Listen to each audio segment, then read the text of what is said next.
Olá pessoal, gravando aqui mais um áudio para vocês, falar um pouco a respeito do narcisismo. As pessoas confundem muito, eu tenho visto assim uma confusão imensa das pessoas usando o conceito de narcisismo da psicanálise a torto e a direito. Lembrando que o narcisismo por si é um mito que já vem sendo trazido desde a Grécia Antiga, mas é Freud quem dá corpo a esse conceito e estabelece parâmetros.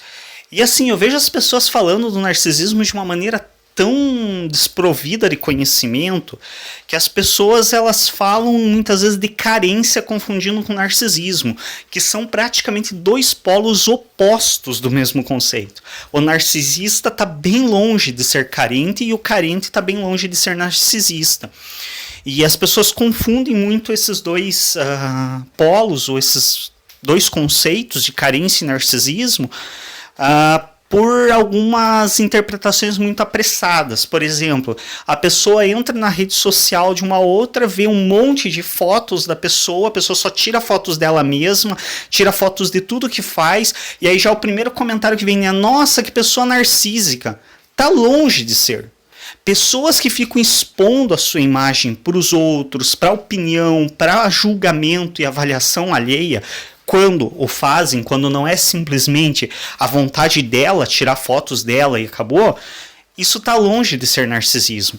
Isso é carência. Pessoa que busca aprovação alheia é uma pessoa carente. O narcisista não precisa da aprovação do outro.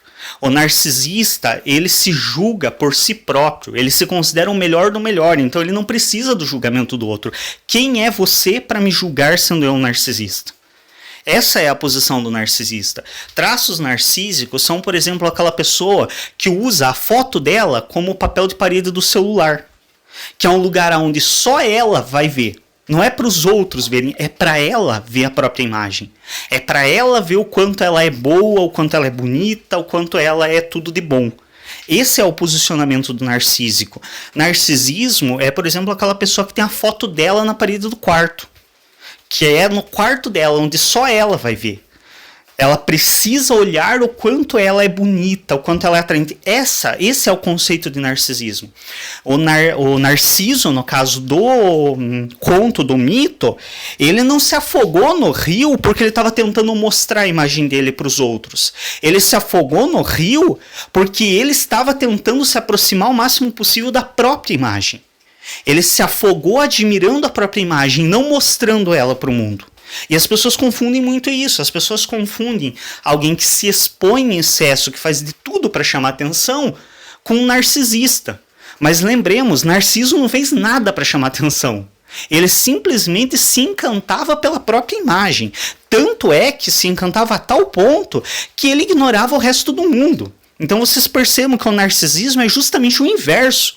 A pessoa que é narcísica, ela está longe de se preocupar com a opinião alheia. Porque ela faz o julgamento da própria imagem dela. E lembrando que imagem não nos referimos apenas ao reflexo, mas nos referimos à imagem como construção física, psíquica, emocional. Então o narcisista é aquele que ele se considera tão bom que ele mesmo sabe que ele é o melhor, ele não precisa do julgamento do outro. A pessoa que fica se expondo, buscando a aprovação do outro, é carente, não é narcísica. E por mais absurdo que pareça, por mais diferente que sejam esses conceitos, dado as pessoas não estudarem de maneira adequada esses dois conceitos, a gente vê pessoas da própria psicologia e pessoas que têm um contato com a psicanálise usando o conceito de narcisismo à torto e direito, sem nenhum sentido, para pessoas que evidentemente são carentes e estão buscando a aprovação de outro. E lembrando que também carência não é algo ruim, é algo que gera transtornos para o sujeito em algum nível, porque afinal, quando as pessoas são excessivamente carentes, elas são capazes de fazer de tudo pela aprovação alheia. E isso não é muito saudável para elas. Mas carente todos somos em algum nível, afinal, nós somos, como essência, uma espécie que depende de um outro, de um semelhante para sobreviver. O ser humano é uma espécie que é completamente incapaz de sobreviver sozinho. Nós não conseguimos, como bebês, sobreviver sem os cuidados de uma função materna. Então nós somos carentes por natureza, o que faz com que nós deixemos um pouco essa carência de lado é quando vamos ganhando autonomia, mas em algum nível nós sempre mantemos alguma carência. E lembrando que o narcisismo também, traços narcísicos podem também serem traduzidos ou ser utilizado como sinônimo amor próprio. Uma pessoa narcísica é uma pessoa que tem amor próprio. Claro que isso também, se for exacerbado, vai trazer transtornos para o sujeito, porque quanto mais ele volta a sua admiração para a própria imagem, mais ele se fecha em relação à sociedade e ao mundo. E isso acaba se tornando um problema, considerando que, como dito anteriormente, somos animais sociáveis e precisamos do outro. Mas não confundam narcisismo com carência. Expor a imagem, buscar aprovação alheia é carência, não tem nada de narcísico nisso, é completamente o oposto do narcisismo. Narcisismo é admirar a própria obra, é admirar a própria imagem, é o que o sujeito manifesta em relação a ele e não em relação ao mundo. E para quem tiver maior interesse, vai dar uma lida no conto do Narciso. Vai ler o mito do Narciso, que é de suma importância para compreender isso. E se você ler com atenção o conto, vai perceber que em nenhum momento o Narciso está preocupado em se mostrar para o mundo, em ser considerado pelos outros como o mais bonito. Ele se considera o mais bonito. Ele está preocupado com a própria imagem.